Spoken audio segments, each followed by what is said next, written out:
Hello and welcome to the Literary Lair, and to our first video of 2019. I like to start each year off by taking a look at a book from one of my favorite franchises. I wish I could say that it's because of a symbolic reason that I like starting the year off on a positive note, but it's actually because I ended up doing Star Trek videos on 2 consecutive Januaries, and I decided to turn it into a tradition. But starting the year off on a positive note is a fringe benefit. However, this year I was a little stumped. I had done my top 3 franchises over the past 6 years, and I didn't know what to do this year. And maybe it was partially my hype over the recent CW Elseworlds crossover, or the announcement that next year's crossover is going to be Crisis on Infinite Earths, or maybe it was the fact that for the first time a few weeks earlier, I had finished reading Crisis on Infinite Earths all the way through, or maybe it was my relatively recent defense of my favorite Superman movie. But I decided to start this year off by talking about my second favorite superhero of all time. Ted Kord's still number 1, but number 2 will always be the Big Blue Boy Scout. As for why, when he's written properly, he inspires hope, and that's in short supply nowadays, so I figured it'd be nice to share that around. As for what Superman material we have, I want to start this video off with a question. Now bear with me, I know I don't do this often and it's annoying, but do me a favor and just answer this next question in the comments right now, right after I ask it. I genuinely want to get people's opinions on this matter. Take a look at this book. What do you think this is? It's got the Richard Donner Superman logo, a photo that I can't be certain, but it sure as hell looks like Christopher Reeve as Superman, and a little tag that states that it has 16 photos from the Richard Donner Superman movie. To add into that, this was released on not only the same year, but on the same damn day as the Richard Donner Superman movie in 1978. So tell me what you think this is. If you answered a novelization of the 1978 film, you'd be wrong. It's not a novelization. Sure, it hits a lot of the same beats, but that's because every Superman story uses the same source material. This is an original Superman novel, despite the mountain of evidence to the contrary. If you think that tie-in material is crazy now when movies come out, with comics costumes changing to reflect the films, or characters gaining abilities or side characters that the movies invented, it ain't got nothing on DC in 1978. They made this thing up to seem like it was related to the 1978 film, when in fact it has more in common with the comics at the time than it does with the movie. But that's getting ahead of ourselves. I know this is a crazy long prologue, but I do want to talk about the background of this story told by the author, Elliot S. Maggin, himself in a 1996 interview. Maggin, who had been a writer for DC Comics in the 70s and 80s and wrote a hell of a lot of Superman material, had been petitioning DC to do a Superman movie since before Donner and the Salkinds started production on their film. Last Son of Krypton started out as a treatment for a movie, the Superman movie that I was trying to convince DC Comics needed to be made as far back as 1974. When Mario Puzo showed up at the office one day to tell me that he'd gotten an assignment to write a Superman movie, and would I spend a couple of days with him telling him who the character was, I was thrilled and disappointed. I spent 2 days with Puzo, telling stories and smoking enormous cigars, and had a fine time. Then I took my ignored little film treatment upstairs to Warner Books, where a senior editor said, "Go ahead and write a novel out of it."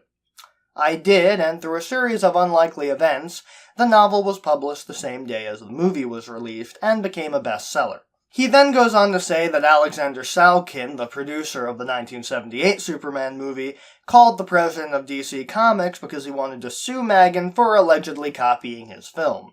Of course, because Maggin wrote this before Puzo wrote the script and spoke with Puzo before Puzo actually wrote the script, Magan probably had a better case for a countersuit, but I digress. It's nice to see that his treatment wasn't entirely wasted, though as I'll go into a little bit later, I don't think this would have been the right foot to start DC's foray into the superhero movie genre, but that's enough prologue. Let's just see if this exciting original story is just that, or if it's like the idea of stealing 40 cakes. Just terrible. This is Superman, Last Son of Krypton.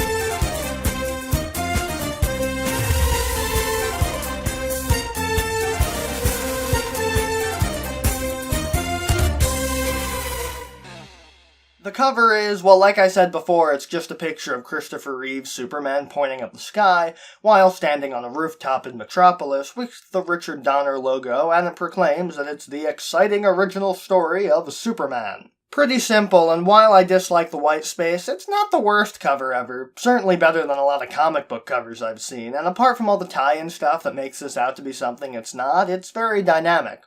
Let's get to the book. So, I assume that you already know the Superman origin story by this point, but this version is sorta different. Jor-El, famed Kryptonian scientist, discovered that the planet was about to blow up, but no one believed him, which was sort of unbelievable when I was a kid, but seeing where the climate change debate has reached, I totally buy it now. Everything starts going to hell, so he builds a spaceship, but in the time crunch, it's only really got space for one person. Maybe one person and a baby, which is why he urges his wife Lara to get in the pod with her infant son Kal-El. She refuses, both because she's devoted to Jor-El, but also because she knows that the pod will have a much better chance of escaping Krypton if the only passenger is a baby, and Kal-El's survival is more important to her. They put the baby in Longship, but with certain safeguards. Meanwhile, on an utterly insignificant little blue-green planet, far out in the uncharted backwaters of the unfashionable end of the western spiral arm of the galaxy, an old German man in Princeton sits in his room playing violin. As he plays, he muses on how he wishes he could smoke his pipe or go out for ice cream, but he's not allowed to on account of people being worried about his health. He notices a small device on his windowsill and brings it inside, where it begins to speak to him in Jor-El's voice. Jor-El, or the recording of Jor-El as it later turns out to be, informs the man that his son Kal-El will be landing on Earth soon, and the device was designed to locate the most intelligent person on a suitable planet to inform them of the arrival so he can find Kal-El and raise him as his own. The rocket is due to land in Smallville, Kansas, and so the old man takes a trip out there to scope the place out. He has no intention of raising the kid himself, but he seeks to find someone in Smallville who he believes will have a good influence on the child. He stops a cop on the street to get some info about the town, giving his name to the officer as Kelvin Eisner. He initially wants to choose the cop, but the cop's wife had passed away, and Eisner believes that Kal-El needs a two-parent household. They pass a hardware store where Jonathan and Martha Kent are trying to purchase a tractor, and the store owner tries to swindle the Kents, which Eisner picks up on.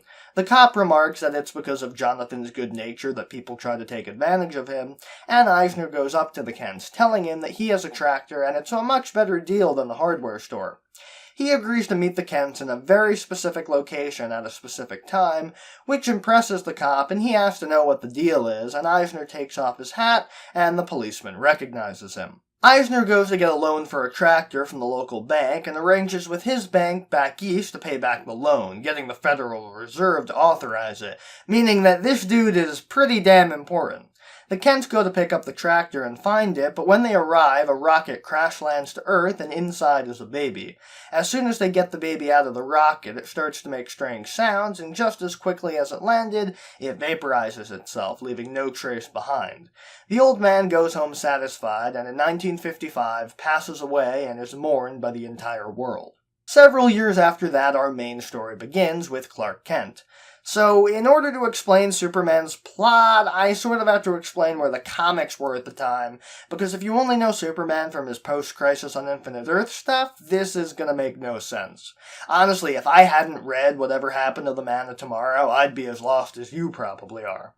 So here goes. In a 1971 storyline, Galaxy Communications, owned by Morgan Edge, who was a minor antagonist in last season's Supergirl, bought out the Daily Planet, and Clark Kent was moved from being a reporter to being a nightly news anchor, because even in the 70s, people thought that newsprint was dying. And yet, here we are nearly 50 years later, and newspapers are still chugging along. Anyway, this included introducing a jerk-ass football player turned sportscaster named Steve Lombard, who likes to screw with Clark Kent, based on the character of Ted Baxter from The Mary Tyler Moore Show. So Clark Kent arrives at work, and we find out what the week's major stories are. Lex Luthor escaped from prison, again, and Jimmy Olsen is on special assignment in Princeton to see the opening of Albert Einstein's vault.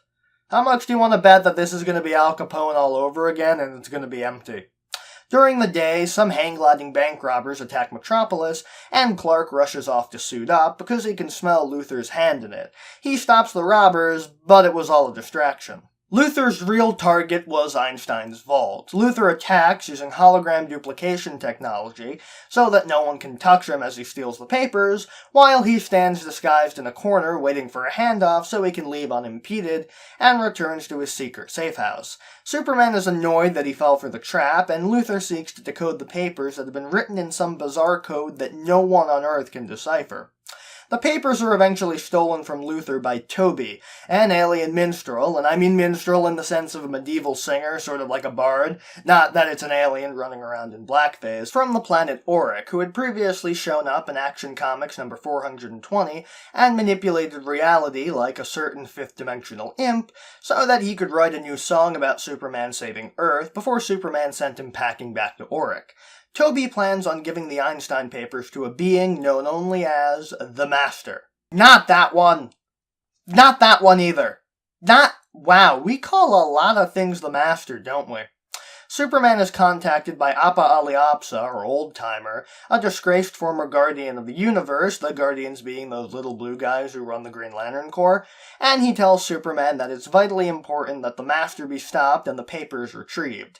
And Old Timer tells Superman that he'll need a very intelligent ally to help him, because the blue star that Auric orbits will dampen his powers somewhat. But Superman questions this because, of course, Auric is over there, and over there has to stand for itself.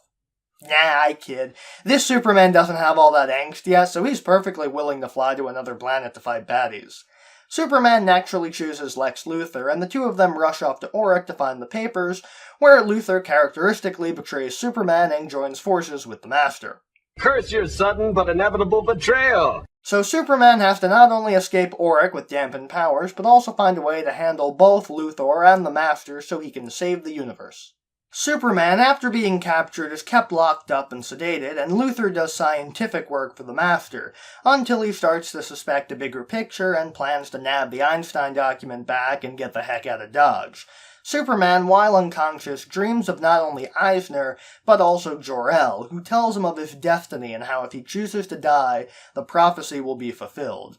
As he gains his bearings and tries to decide, Luthor wakes him up and tells him to get ready to get out of there, because he's figured out the Master's plan, and it's not pretty. The prophecy, which Toby sang earlier, spoke of a specific set of events, and Luthor figured out the prophecy. Namely, that the Master is going to make it come true by using a time-snatching device to split an arm of the galaxy off and take over, with the Guardians of Oa being powerless to stop him because morally they're only allowed to interfere within their own galaxy, and if the Master's galaxy's arm isn't technically attached, it's a cosmic loophole. They discover that his planned first target is Earth, and Luthor states that it's not because of Superman or himself, but because of Earth's technology level far outstripping its intelligent population. No other inhabited worlds have creatures as industrious and curious as humans are, making them really good targets to become brainwashed slaves to the Master. Luthor and Superman escape back to Earth, and Superman notes some strange events when he lands, namely that Galaxy Communications is rebroadcasting a news report when it's supposed to be a live one. He heads to the building as Clark Kent and finds everyone in a trance state. Even Steve Lombard is acting sedate and pleasant. The Master is planning an address, and when the appointed time rolls around, Clark goes into the newsroom to find the Master, who turns out to be the false identity of Toby the Minstrel. He had heard the prophecy and realized that he was the only person who fit the description of the Master, so he decided to make it come true. Superman attacks him, but he transforms into a copy of Jor-El and begins taunting Superman. He berates Superman, and Superman nearly breaks from it until he gets his second wind and takes down Toby, before handing him off to the Old-Timer, who will presumably hand him over to the Guardians and the Lanterns.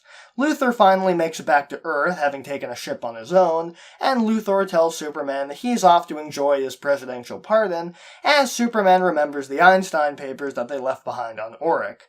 Luthor tries to rush away, but Superman figured out that Luthor took the Einstein papers during their initial escape and takes them back, before sending Luthor back to prison for his new crimes. Just wait and see what Superman's gonna do when he finds out about the 40 cakes. Superman ends up keeping the Einstein papers because, as he found out in that dream state, the letter wasn't written in some undecipherable code. It was written in Kryptonese, the language of his people, and it's revealed as the novel ends, as he reads the letter, that the man that Jor-El sought out in Princeton, the most intelligent person on the planet when Kal-El's rocket landed, was none other than Einstein himself. Meaning that Albert friggin' Einstein was responsible for Superman's entire backstory. How awesome is that? The characters, all the established Superman characters, act basically how they did in the comics at the time. Not surprising, considering Maggins' history with the series. Superman acts like Superman, though I find that he uses his powers very opportunistically, which usually involve making Steve Lombard's pranks fail, which seems out of character, but Lombard's a jackass, so I'm okay with it.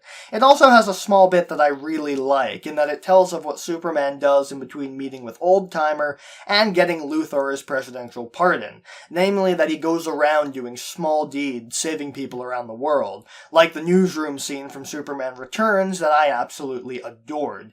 Superman in this is a symbol of hope, and we see a lot of that through not only the stuff he does as Superman, but also in what he did as a child and a teenager as Superboy under the tutelage of the Kents. Einstein made a good choice with them. If I had one complaint, it's that Superman is so totally overpowered that it's not even funny. He can throw his voice, shoot bursts of air from his mouth. The Silver Age was really damn unchecked with all this stuff.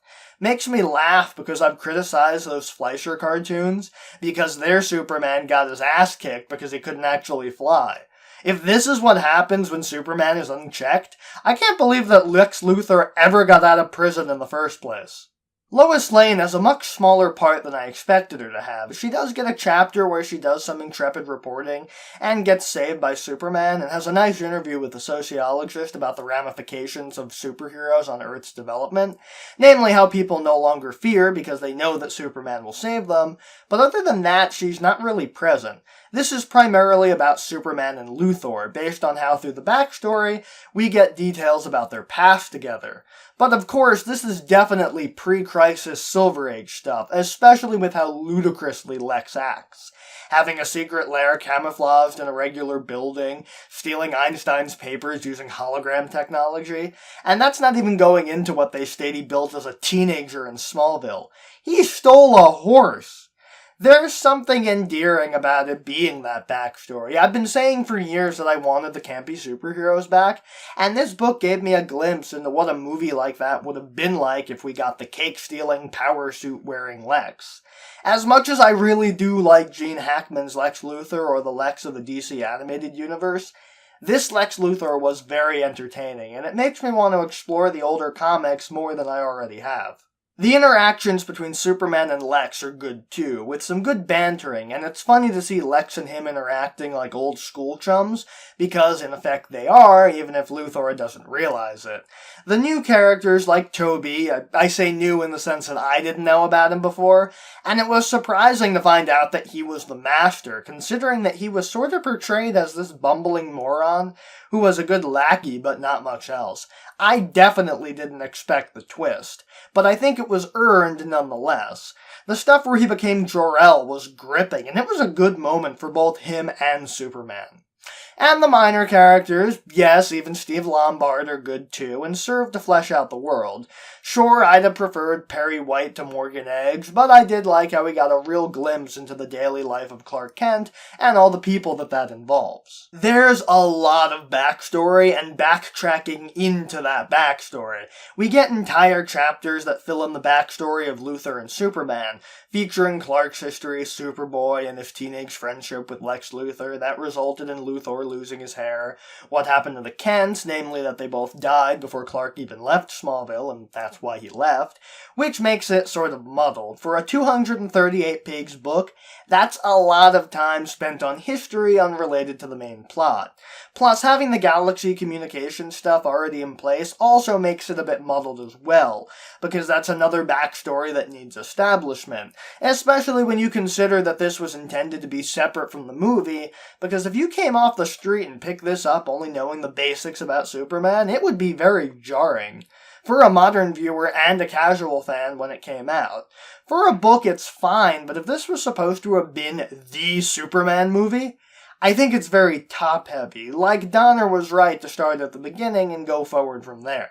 Using the current comics as a jumping-off point is fine, but as DC would learn very soon, their history had gotten very convoluted, and for all the bad it's brought with the current event fatigue and the subpar crises that DC has churned out since Crisis on Infinite Earths, it was the right move, ultimately. But the action in this book is very edge-of-your-seat, though. I started reading this the day I had a wisdom tooth extracted while I was in the waiting room, and I was actually really glad that I waited a really long time, because I got to make really good headway into the book.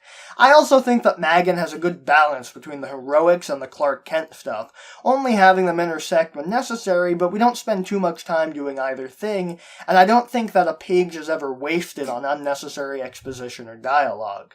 Magan has a gift of making you hang off of every word, though if I had one real complaint, and I admit it's a bit of a nitpick, it would be that because of all the backstory and backtracking, a lot of the main master story feels rushed, because it would be a hell of a shorter book if we didn't keep hopping back to Smallville to learn about Supes and Lex. It's still enjoyable, but because I sort of already knew a lot of the basics, the stuff that was from the comics, I found it to be an unwelcome break in the mystery plot. The reveal of Einstein was very well done, and if it hadn't been for me accidentally checking the back of the book and seeing Einstein's letter, it would have been a huge shock to me when I first read it. But even knowing that at the beginning, it was still a huge shock because it's so out there and goofy that it's exactly the kind of comic book silliness that just works in this context.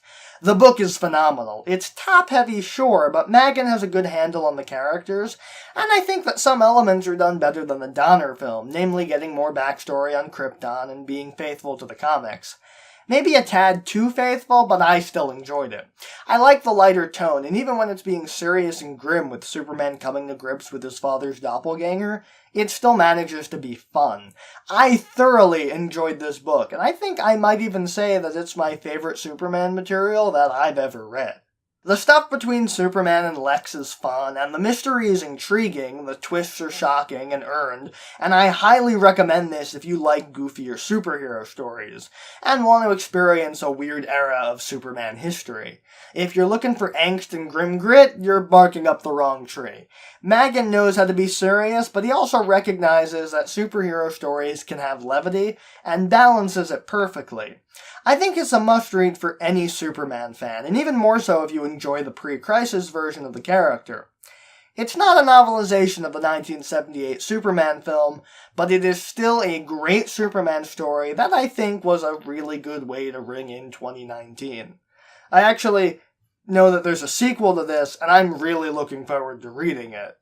But we're back to doing videos every other week after today, and it's just about time for the premiere of Star Trek Discovery's second season. That features Captain Christopher Pike, meaning that it's about high time we finally check out a book about Pike's Enterprise on this show. See you next time.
From the planet Auric, who had previously shown up in Action Comics number 420 and manipulated reality like Mr.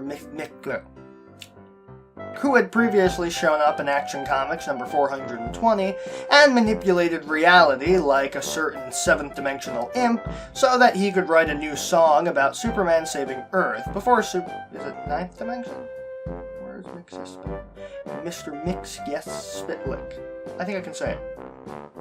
Mr. Mixius Spitlick. I can't say it. I'm incapable of saying it. Okay. I just have to find out what dimension he's from. Okay.